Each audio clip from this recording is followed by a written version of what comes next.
My sister-in-law convinced the family to exclude me from the will reading. She's not blood, she argued. I agreed completely and stayed home. After the reading, the lawyer made a phone call. That changed everything. The casket lowered into the ground, and I watched Denise lean over to whisper something to Robert's younger brother. Whatever she said made him nod and glance at me with fresh disgust. There I was, 23 years of marriage reduced to nothing more than an inconvenience at my own husband's funeral. She doesn't belong here, Denise had said earlier, loud enough for the entire first row to hear. Robert would want his real family to handle things properly. I adjusted my black dress, the one Robert had bought me for our anniversary dinner just 6 months ago. Back then he'd kissed my cheek and said I looked beautiful. Now that same dress felt like armor that wasn't quite thick enough to protect me from the arrows his family kept shooting my way. Before we continue, I want to thank you for joining me in sharing these stories of family betrayal and quiet strength. If you believe women deserve respect regardless of blood relations, please consider subscribing. It's free and helps us reach more women who need to hear this. Now let's see what that lawyer's phone call revealed. The funeral director approached me afterward, clipboard in hand. Mrs. Patterson, there are some final arrangements to discuss. Oh, she won't be handling those, Denise interrupted, stepping between us like a guard dog. The family will take care of everything from here. I opened my mouth to protest, but the director looked confused, glancing between us. Denise's smile was all teeth and no warmth. Laura dear, you've been through enough stress. Let us handle the business side of things. That's when I realized Robert's death hadn't just made me a widow. It had made me invisible. The next few weeks passed in a blur of Denise treating Robert's house like her personal headquarters. She'd arrive each morning with her designer coffee and clipboard, announcing her plans to organize everything properly. I'd stopped going over after the third day when I found her going through Robert's personal papers at the kitchen table. These financial documents are so complicated, she'd said without looking up. Good thing Robert had family who understands these things. I'd stood in the doorway of what used to be my second home, watching this woman reorganize my husband's life like I'd never existed. The worst part wasn't her cruelty, it was how natural she made it look. The brunches started the following week. Denise would invite Robert's cousins, his golfing buddies, even neighbors I'd known for years. I'd drive by sometimes and see cars packed in the driveway, hear laughter floating from the windows.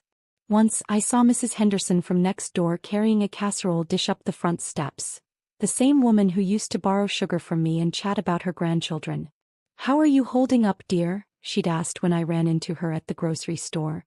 "I'm managing," I'd replied, waiting for her to mention seeing me around the house or ask about the gatherings.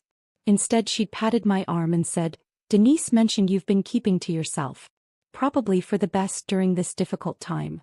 That night, I sat in my small apartment, the place Robert and I had planned to sell once we retired, and tried to remember the last time I'd felt like I belonged anywhere. Even during our marriage, family gatherings had always felt like performances where I never quite knew my lines. Robert had sensed it, of course. He'd squeeze my hand under the dinner table when his sister made one of her pointed comments about outsiders, or people who married into the family. Afterward, he'd always apologize. "Don't let her get to you, Laura," he'd say, pulling me close. "You're my wife. That's all that matters."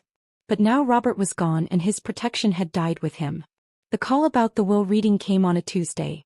I was watering the small herb garden on my balcony when my phone rang. Denise's name flashed on the screen and I almost didn't answer. "Laura, sweetie," her voice dripped false concern. "I wanted to give you a heads up about Friday's will reading." My hand tightened around the phone. "What about it?" "Well, Mr. Hastings will be meeting with the family to go over Robert's final wishes. You know how these legal things can be, very formal, very focused on blood relatives and estate matters." I set down my watering can. "Robert was my husband, Denise. Of course he was, dear. But these readings are really about inheritance and family assets. Since you're not technically blood family, and you have your own apartment and everything, Mr. Hastings thought it might be less awkward for everyone if we handled the formal proceedings first." The words hung in the air between us. Less awkward for everyone. Meaning less awkward for them. "I see," I managed. "I knew you'd understand. You've always been so considerate about family boundaries. Robert used to say how much he appreciated that about you, how you never tried to insert yourself where you didn't belong." After she hung up, I sat on my tiny balcony until the sun set. 23 years of marriage, and I was being told I didn't belong at my own husband's will reading. The terrible part was how easily I accepted it. How familiar that feeling of exclusion had become. I thought about Robert's last weeks, how he'd grown quieter but somehow more intentional with his words. He'd hold my hand longer, kiss my forehead more often, and sometimes I'd catch him watching me with an expression I couldn't quite read. "Laura," he'd said one evening while we watched television, "promise me something. Anything. Don't let them make you feel small after I'm gone. You're stronger than you know." At the time I'd assumed he was talking about grief. Now I wondered if he'd seen this coming. If he'd known his family would try to erase me the moment he couldn't protect me anymore. Friday morning arrived gray and drizzly. I made coffee and sat by my window, imagining them all gathered in Mr. Hastings' office. Denise would be there early, probably in one of her expensive suits, acting like the grieving sister while positioning herself as the responsible one. Robert's brother would nod along with whatever she said, and the cousins would sit quietly hoping for their small shares. And I would be here in my apartment, excluded from the final chapter of my husband's story. But as I sat there sipping coffee from the mug Robert had given me last Christmas, something shifted inside me. For the first time since his death, I wasn't crying. I wasn't angry. I was just tired of being small. Maybe it was time to stop apologizing for taking up space in a family that had never wanted me anyway. Maybe Robert's final gift wouldn't be money or property. Maybe it would be the permission to finally stop trying to belong where I wasn't wanted.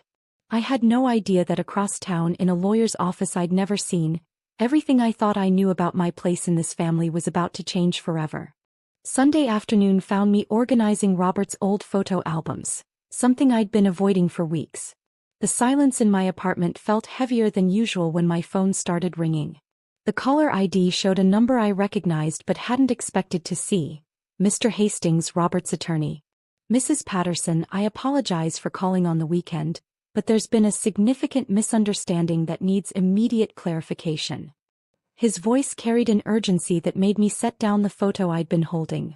Robert and me at Niagara Falls, both of us laughing at something I couldn't remember anymore. "What kind of misunderstanding, Mr. Hastings?" "Laura, you are the sole beneficiary of Robert's entire estate. Everything, the house, the investment accounts, the life insurance policies, the business assets, all of it has been left to you." The words didn't register at first. I found myself staring at the wall, processing each syllable like they were spoken in a foreign language. "That can't be right," I whispered. "Denise said the family." "Mrs. Patterson, I need you to understand something very clearly. There is no inheritance for Robert's siblings or extended family. The will is explicit and legally airtight. You inherit everything." My legs gave out and I sank onto my couch. The photo album tumbled to the floor, pictures scattering across the carpet like fallen leaves. But why didn't he tell me? In 23 years he never mentioned. Mr. Hastings' voice softened. "Robert came to see me 3 months before he passed. He said he wanted to surprise you, but more than that, he was concerned about his family's reaction. He specifically mentioned that he feared they would make things more difficult for you if they knew the contents of the will beforehand." The room started spinning. Robert had known. He'd seen what I'd been too polite to acknowledge, that his family had been waiting for him to die so they could finally push me out completely. "Mrs. Patterson, are you still there?" "Yes, I'm here. I don't understand. What happened at Friday's reading?" "That's where the situation becomes rather complicated. Mrs. Denise Morrison contacted my office last week and informed my secretary that you had decided not to attend due to grief. She said you'd asked the family to handle everything on your behalf." My mouth went dry. "She said what?" "When I attempted to call you Friday morning to confirm this arrangement, Mrs. Morrison intercepted the call. She assured me she was acting as your representative and that you preferred to receive the information secondhand to avoid additional emotional distress." I stood up so quickly that black spots danced across my vision. "Mr. Hastings, I never said any of those things. Denise told me I wasn't welcome because I wasn't blood family." The silence on his end stretched longer than comfortable. When he spoke again, his professional tone had shifted into something much more serious. "Mrs. Patterson, I believe we need to discuss the events of Friday's meeting in detail. Mrs. Morrison and the other family members left my office under the impression that they had inherited various portions of the estate. This was based entirely on their assumption that you had voluntarily removed yourself from consideration. My hands started trembling so violently that I almost dropped the phone. They think they inherited Robert's estate? Unfortunately, yes. And Mrs. Patterson, there's something else you need to know. Mrs. Morrison has already begun making financial commitments based on this misunderstanding.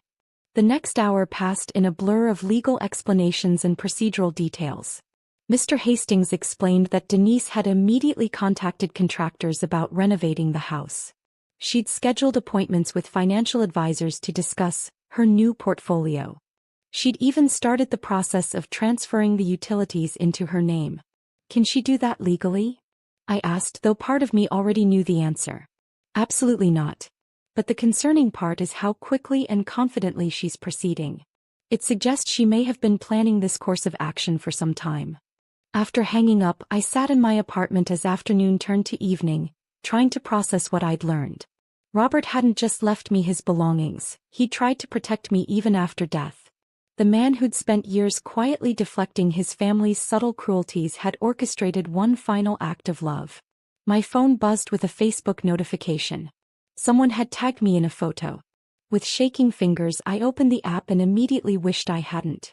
There was Denise, glass of champagne raised high, standing in Robert's living room surrounded by his relatives. The caption read, "Celebrating new beginnings and honoring Robert's memory with family dinner in our beautiful inherited home." The comments were worse than the post itself. Robert's cousin Margaret had written, "So happy the house is staying in the family where it belongs." His golfing buddy had added, "Robert would be proud to see his legacy in good hands." I scrolled through photo after photo. Denise posing next to Robert's favorite reading chair, now decorated with new throw pillows.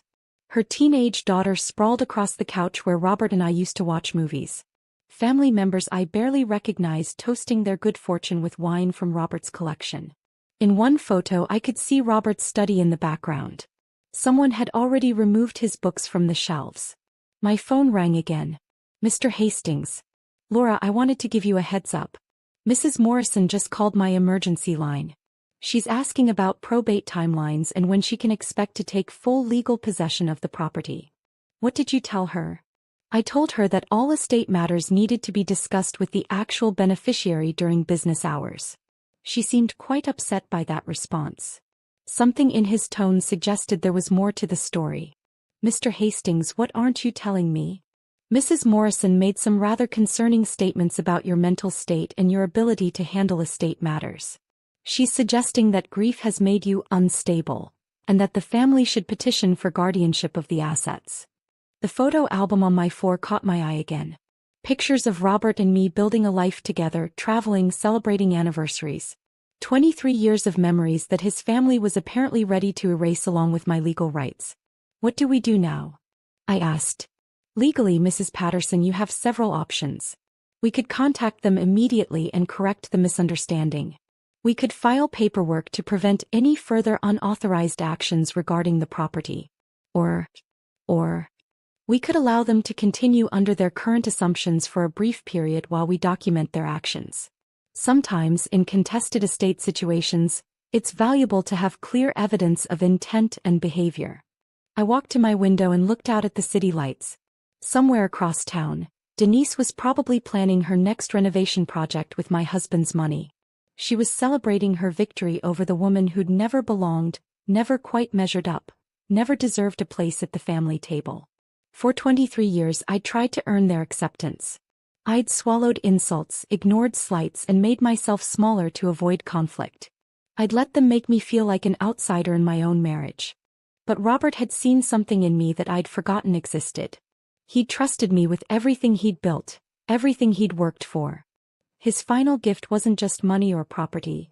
It was proof that I'd been worth something all along. "Mr. Hastings," I said quietly, "let's document everything." The first photo arrived 3 days later. Carol Henderson from next door had always been fond of me, and apparently she'd grown suspicious of the sudden changes happening at Robert's house. Her text message was simple: "Thought you should see this, dear." The image showed a massive dumpster in Robert's driveway, overflowing with furniture I recognized. His grandmother's antique rocking chair sat at the top of the pile, one arm broken off. Below it I could see pieces of the dining room set we'd bought for our 10th anniversary. The one where we'd hosted every Thanksgiving until his family started making excuses not to come. My hands shook as I zoomed in on the photo. There, among the debris, was Robert's leather-bound collection of classic novels. Books he'd read to me on quiet Sunday afternoons, his voice gentle and warm. Now they were scattered like garbage, rain-soaked and ruined. Carol's next message arrived an hour later. The contractors arrived this morning. Denise is having the kitchen completely gutted. That kitchen held 20 years of memories. Robert teaching me to make his mother's apple pie recipe, the two of us dancing between the counter and the stove while dinner cooked. I'd burned so many meals in that kitchen while learning to cook his favorite dishes, and he'd eaten every disaster with a smile. Over the next week, Carol became my unofficial spy. She'd send updates throughout the day, each message more infuriating than the last. Denise had hired a team of decorators from the city, expensive ones judging by their luxury cars parked outside. She'd scheduled wine tastings in the evenings, transforming Robert's quiet study into what she called an entertainment space. She's telling everyone she's always had wonderful taste, Carol texted. Says Robert never knew how to properly decorate a home. The most painful message came on a Thursday evening. Carol had taken a photo through the front window during one of Denise's parties. There was my sister-in-law holding court in Robert's favorite armchair, the worn leather recliner where he'd spent countless evenings reading newspapers and watching baseball games. She dressed it up with gaudy gold throw pillows and was gesturing dramatically while a circle of admirers listened to her story. I could practically hear her voice through the photograph, probably telling them how she'd always known this day would come, how she'd been preparing to take care of the family property. The breaking point came when Carol called me directly, her voice tight with anger. Laura, honey, I can't just text you about this one. Denise just told the mailman that you and Robert were having marriage problems before he died. She said you'd already moved out and that's why you're not living in the house. My coffee mug slipped from my fingers, shattering against my kitchen floor. She said what? She's rewriting history, dear. She told Mrs. Peterson from the corner house that you never really loved Robert, that you were only interested in his money. But when he got sick you supposedly couldn't handle it and abandoned him. The cruelty of it took my breath away. Robert's final months had been the most precious time we'd shared. When the diagnosis came, I'd taken leave from work to care for him. I'd driven him to every appointment, held his hand through every treatment, slept in a chair beside his hospital bed. There's more, Carol continued. She's contacted a real estate agent about selling the house. I saw the woman measuring the front yard yesterday. That evening I couldn't resist driving by. I parked across the street under the old oak tree where Robert and I used to sit during neighborhood barbecues. The house looked different. Too bright, too perfect. Denise had installed new outdoor lighting that turned the familiar facade into something alien. Through the living room window I could see exactly what Carol had described. 3 people in expensive suits sat around the coffee table, papers spread between them. Denise gestured excitedly while pointing toward different rooms. One of the suited figures held up a tablet, probably showing her market comparisons. My phone buzzed with a text from an unknown number. When I opened it, my blood ran cold. Laura, this is Janet Morrison, Denise's daughter. Mom wanted me to reach out about Dad's old tools in the garage. She's donating them to charity next week unless you want to pick them up. She doesn't think they have much sentimental value, but wanted to give you the chance to take them if you're interested. Robert's tools. He'd spent every Saturday morning in that garage restoring furniture and building birdhouses for our backyard. Those tools had been his father's before him, passed down through 3 generations. Denise knew exactly how much they meant. She'd complained about them taking up space for years. I typed back quickly, yes, I'd like to get them. When would be convenient? Actually, Mom says it might be easier if you just let us handle the donation. She's worried it might be too emotional for you to go through his things right now. We'll make sure they go to someone who can really use them. The calculated coldness of it made me dizzy. She was giving me the illusion of choice while making it clear that my answer didn't matter. Janet was following her mother's script perfectly, concerned and considerate on the surface, dismissive underneath. The next morning Mr. Hastings called with his daily update. She's accelerated her timeline considerably, he said. Yesterday she contacted 3 different real estate agencies asking for market evaluations.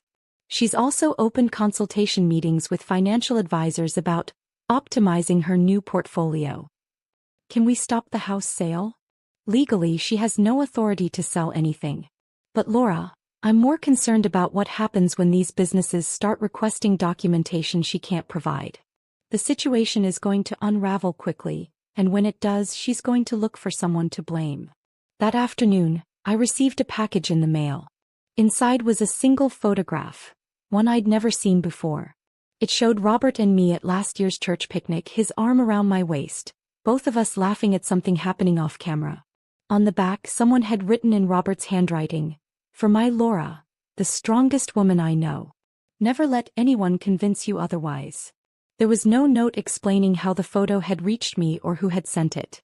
But somehow, sitting in my quiet apartment with Robert's words in my hands, I felt his presence more clearly than I had since his funeral. My phone rang. Carol again. "Laura, there are moving trucks at the house. Big ones. Denise is having everything else hauled away tomorrow morning." I looked at the photograph again, at Robert's proud smile, at the way his hand rested protectively on my back. 4 weeks I'd been gathering evidence and building legal cases, but somewhere in the process I'd forgotten the most important thing. This wasn't just about money or property.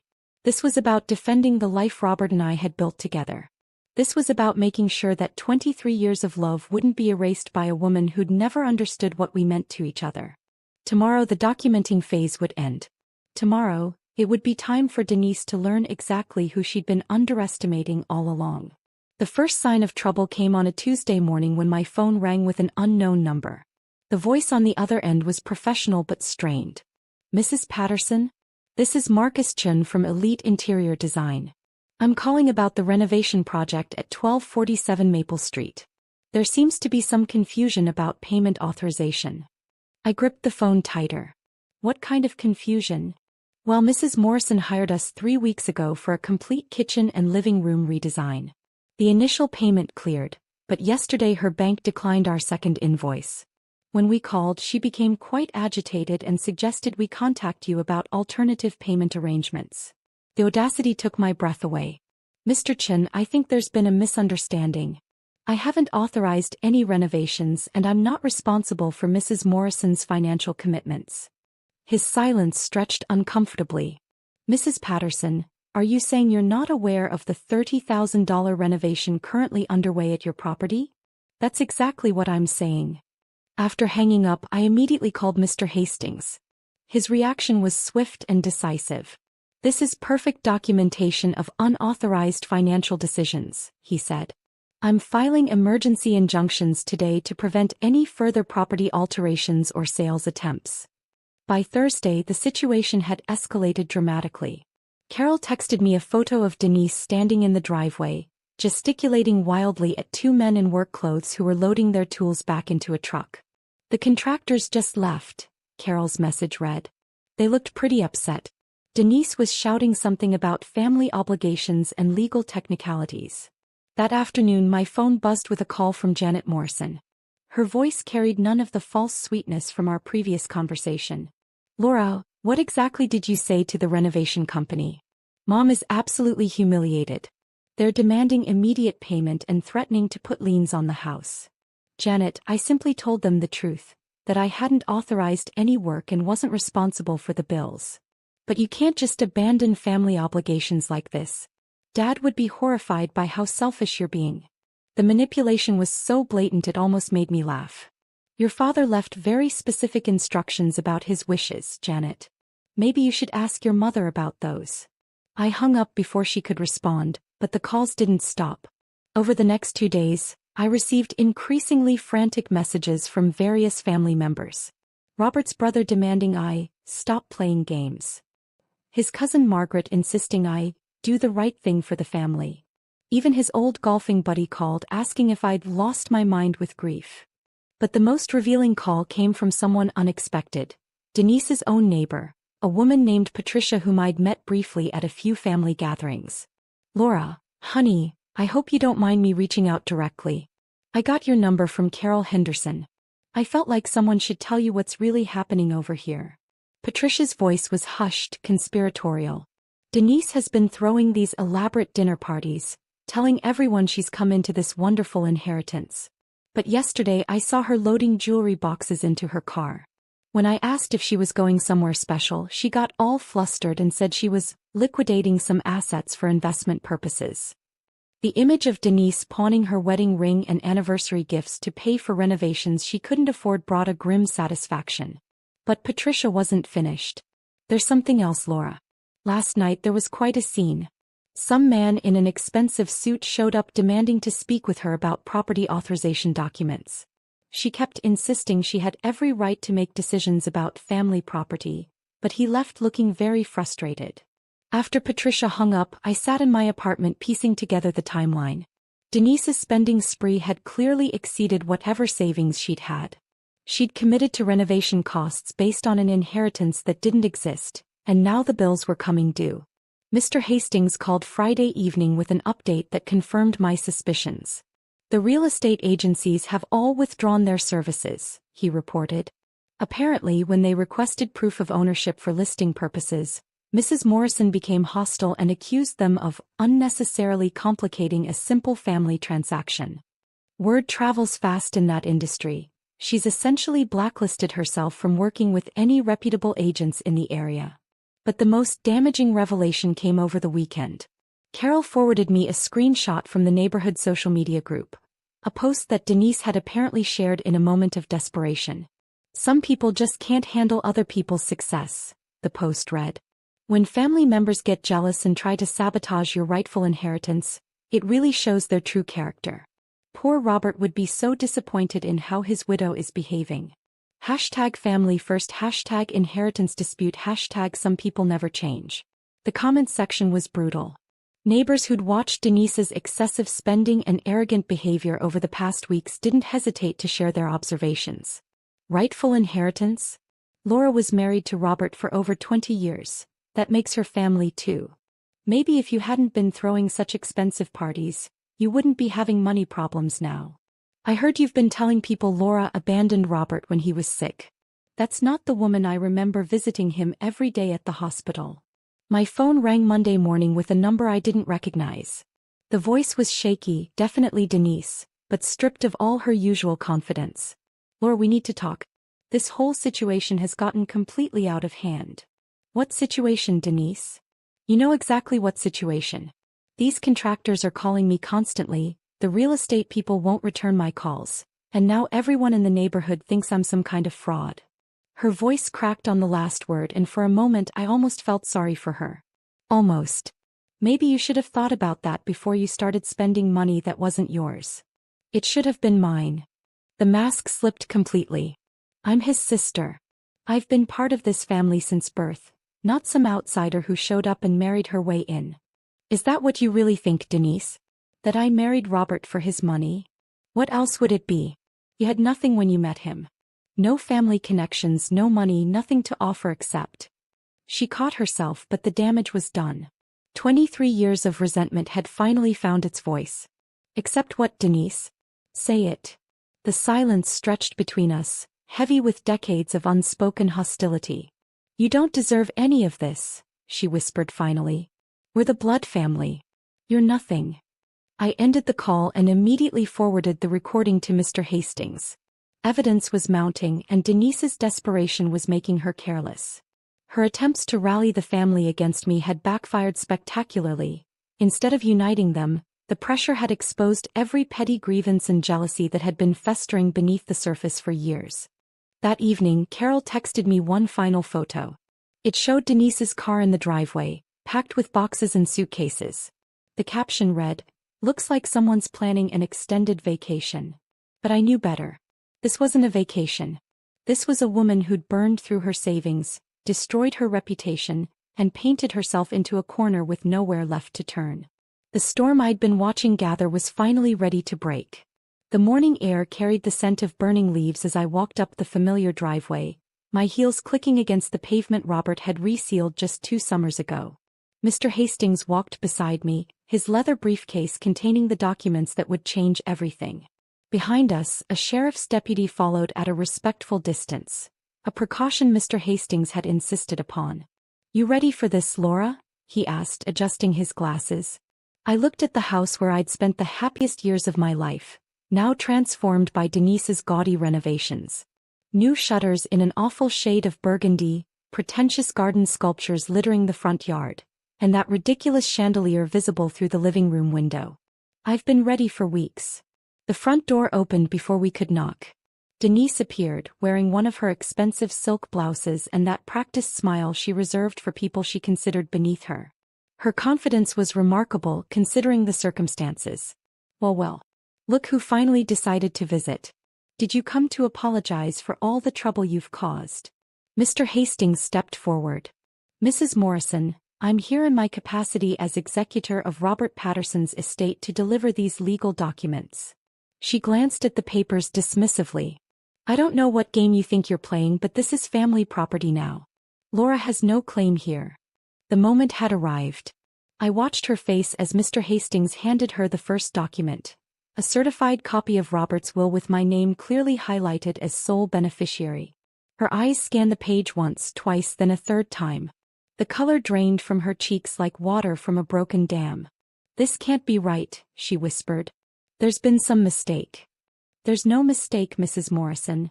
Mrs. Patterson is the legal owner of this property and all estate assets. You have 72 hours to vacate the premises." That's when the mask finally shattered. "This is my home."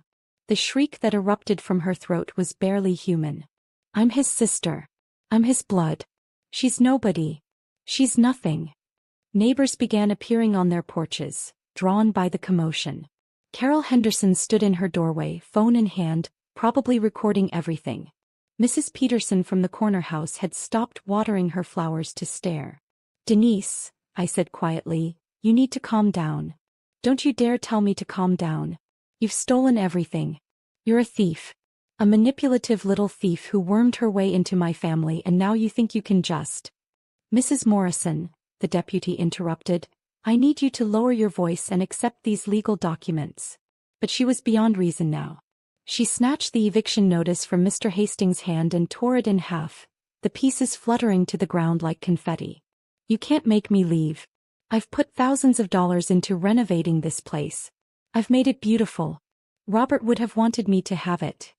"Robert left very clear instructions about his wishes," I said, my voice steady despite my racing heart. "And apparently they didn't include you." Her face contorted with rage. "You poisoned him against his own family. You isolated him. You made him forget who really mattered." The accusation stung because it was so completely backwards. Robert had seen his family's true nature long before I'd acknowledged it. He'd spent years protecting me from their subtle cruelties, their constant reminders that I wasn't one of them. Movement caught my eye.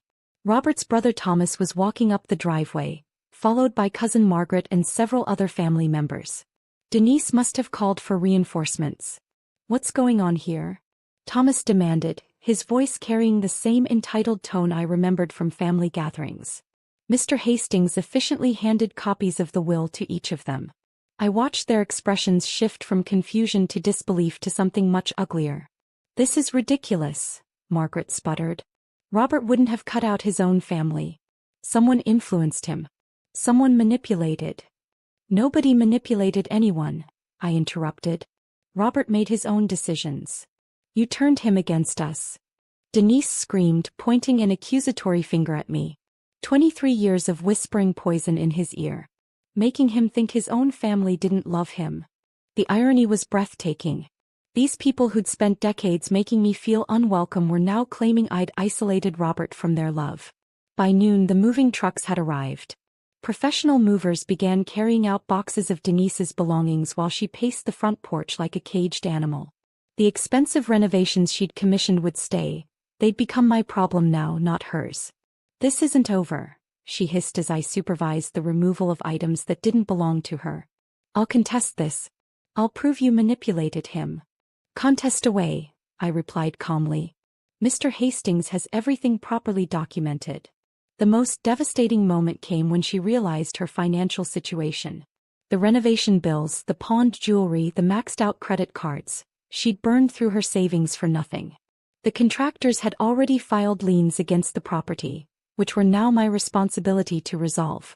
"What about my investments?" she asked Mr. Hastings desperately. "The money I put into improving this place?" "Unauthorized improvements to someone else's property don't create ownership rights, Mrs. Morrison. Any money you spent was your choice and your loss." She collapsed onto the porch steps then, her designer clothes wrinkled, her perfect makeup streaked with tears. For the first time since Robert's funeral, she looked her age.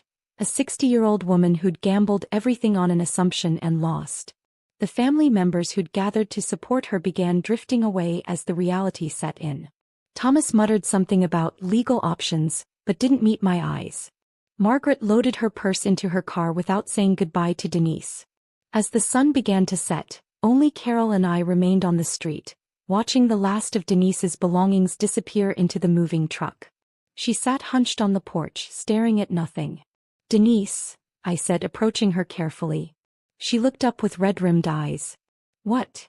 "You were right about one thing. I'm not blood family. But Robert and I built something here together. Something you never understood."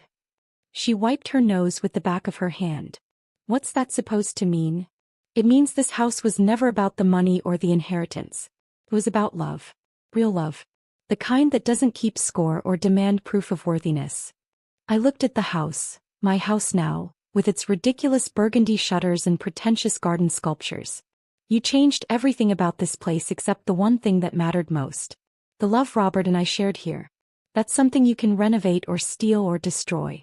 The moving truck pulled away, taking the last remnants of Denise's brief reign. She stood slowly, her legs unsteady, and walked to her packed car without another word. As her taillights disappeared down Maple Street, I felt something shift inside me.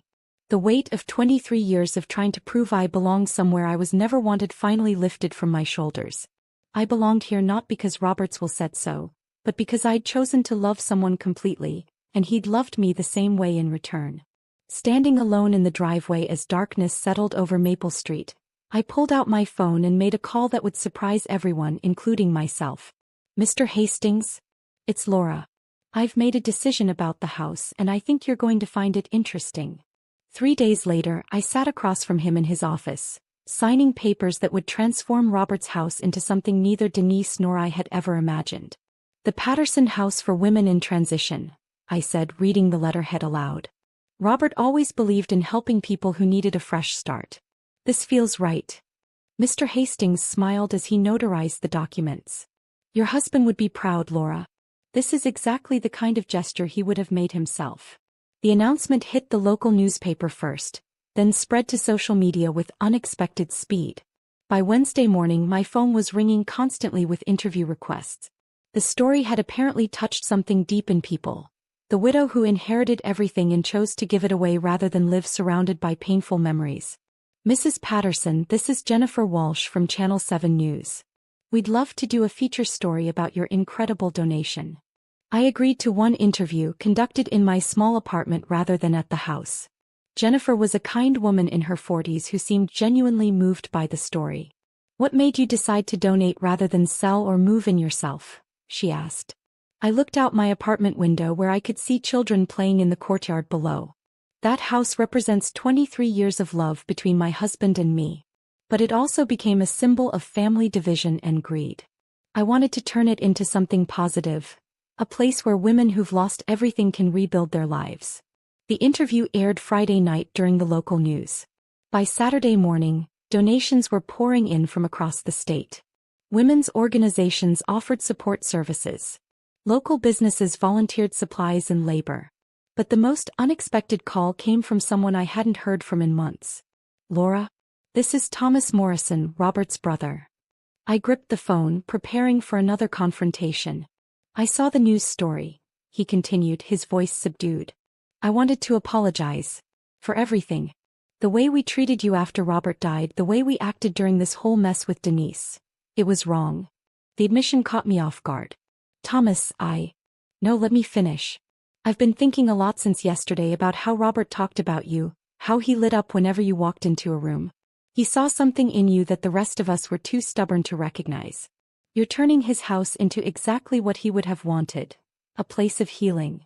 Tears surprised me, rolling down my cheeks before I could stop them. Thank you for saying that. Denise won't admit it, but she knows she was wrong too. The whole family is talking about what you're doing. Some of us want to help if you'll let us. Within 2 weeks, the transformation began. Thomas arrived Saturday morning with a crew of volunteers, including Margaret and several cousins I barely recognized. They spent the day removing Denise's garish renovations, restoring the house to something closer to what Robert and I had created together. The burgundy shutters came down first, replaced with the soft blue Robert had originally chosen. The pretentious garden sculptures disappeared, making room for a practical vegetable garden that residents could tend. Carol Henderson became my unofficial project coordinator, organizing meal trains and supply drives. Mrs. Peterson from the corner house, who'd seemed so charmed by Denise's parties, now knocked on my door weekly with homemade cookies and offers to help. I should have spoken up when I saw how she was treating you, Mrs. Peterson said one afternoon, her voice heavy with regret. I was a coward and I'm ashamed of myself. These conversations happened repeatedly as news of the shelter spread. Neighbors who'd stayed silent during Denise's campaign against me now found their voices, offering apologies and assistance. Some relationships couldn't be repaired, but others grew stronger than they'd ever been. The most meaningful support came from unexpected places. Women began reaching out, some who'd heard the story on social media, others who'd experienced similar family betrayals after losing spouses. Their stories reminded me that my experience with Denise wasn't unique, that countless women faced similar isolation when they needed support most. One letter particularly touched me. It came from a woman named Sarah in the next county. Dear Mrs. Patterson, I lost my husband last year and his family immediately tried to contest his will. They said I wasn't really family either. Reading about your situation and how you turned it into something beautiful gave me hope. I'm enclosing a donation for the shelter and a promise to volunteer when it opens. The grand opening came 6 months later on a perfect spring morning. The house looked transformed but familiar. Robert's favorite reading corner had become a quiet study space.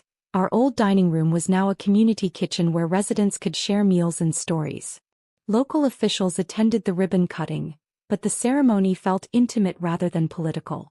I stood on the front porch where Denise had collapsed in tears just months earlier, now decorated with planters full of Robert's favorite flowers. This house has seen love and loss, betrayal and forgiveness, I told the small crowd gathered on the lawn. Today, it begins a new chapter as a place where women can write their own stories of recovery and hope. As the first residents moved in that afternoon, I watched from across the street. 3 women with children, 2 others starting over after difficult divorces, and an elderly lady who'd lost her home after her husband's medical bills consumed their savings. They carried their belongings up the front steps Robert had painted the summer before he died, past the garden where we'd planted tomatoes together, through the door where we'd welcomed friends for countless dinner parties. That evening I walked through my small apartment, touching the few precious items I'd kept from our life together. Robert's reading glasses on my nightstand. The photo from the church picnic with his handwritten note on the back. His coffee mug which I still used every morning. I didn't need the house to remember him. The love we'd shared wasn't contained in walls or rooms or inheritance papers. It lived in my memories, in the kindness he'd taught me, in the strength he'd always insisted I possessed. My phone buzzed with a text from Carol. The residents are having coffee together in the kitchen. They're already laughing and sharing stories. Robert would love seeing his house full of hope again. I smiled, touching the window glass where my reflection looked back. A woman who discovered her worth wasn't determined by blood relations or family acceptance, but by her own capacity to love and be loved in return. You were right, Robert, I whispered to the quiet room. I didn't need their acceptance. I just needed to accept myself. Outside my window, lights glowed in the Patterson house for women in transition, where new stories were beginning and old wounds were healing. The house that had once been a battlefield had become exactly what it was always meant to be. A sanctuary built on love. If this story of quiet justice had you on the edge of your seat, hit that like button right now. My favorite part was when Laura turned Robert's house into a women's shelter, transforming pain into purpose. What was your favorite moment? Drop it in the comments below. Don't miss more inspiring stories like this. Subscribe and hit that notification bell so you never miss an upload.